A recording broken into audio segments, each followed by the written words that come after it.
Hello, everyone. We are going to do the 9.5 day 2 today. We are back where we were the other day on 298 here in your student journal. We just have one new kind of type of problem that we're going to do today. Along with in your homework, you have a couple just a little bit harder of these quadratic formula problems. So we're still here with quadratic formula stuff. We're going to learn one new idea. Remember, we kind of skipped over this discriminant stuff last time. So we're going to go into that. And then this is really the last video, the last new thing that I'm going to test you guys on for chapter 9. So let's just go ahead and get into it. Whoops. So the new concept that we're kind of learning about today is called the discriminant, right? It's kind of a weird word to use, I think, for a math idea, right? But the discriminant is this expression. You can see it's part of that quadratic formula, the b squared minus 4ac part. It's what we can use to determine how many answers one of these problems is going to have. So just like with everything else, just like with square roots or graphing, we can find that there's either two real solutions, one real solution, or no real solutions. So the way we can distinguish, between these two or three, I should say, options, all depends on if your discriminant, these numbers all together, if they are greater than 0, which would be positive, if they're equal to 0, so exactly 0, or if they're less than 0, which would mean negative. Which should make sense, right? If you are plugging in that quadratic formula, if you're plugging in a bunch of numbers, here, let's come up with a bit more room.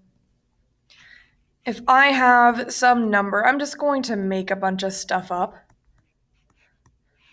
We can see how, if I have a positive number in here, I've got to do a 3 plus 4 divided by 2, so 7/2. And then a 3 minus 4 divided by 2, so -1/2. I get two answers if I have a positive sign under, or a positive number under my square root symbol. If I have the exact same thing, but it's a 0 there under my square root sign, 3 plus 0 divided by 2 is the same as 3 minus 0 divided by 2. It's just the same answer. So when I have a positive, I get two answers. If I get 0, I have one answer. It's just the same number. But if I have a negative number under there, like that -16, then that's just no solution, right? I don't know what the square root of a negative number is without getting into imaginary numbers. So that's just no solution, no real solution, right? That's why that works. So I'm going to go over here. You are going to still have a couple just normal quadratic formula problems. The big thing to remember, some of these are a little bit trickier than the ones I gave you yesterday, or last week, I should say. Just remember, you always have to get everything to one side. So if I give you something like number 6 over here, the first step is always got to be get this equation equal to 0 before you can label your A, B, and C. That's really the biggest thing. And then be prepared to get a bunch of, decimal answers, not nice, perfect square answers for that, right? So let's just go to a couple of these new questions. I know I solved one of these out during the day 1 video, just to show you another example for quadratic formula.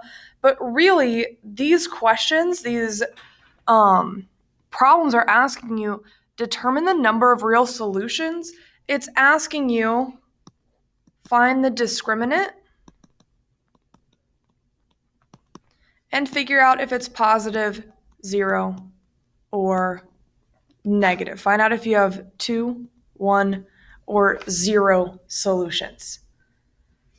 All right, so I've got my A, B, and C all nice and laid out for me.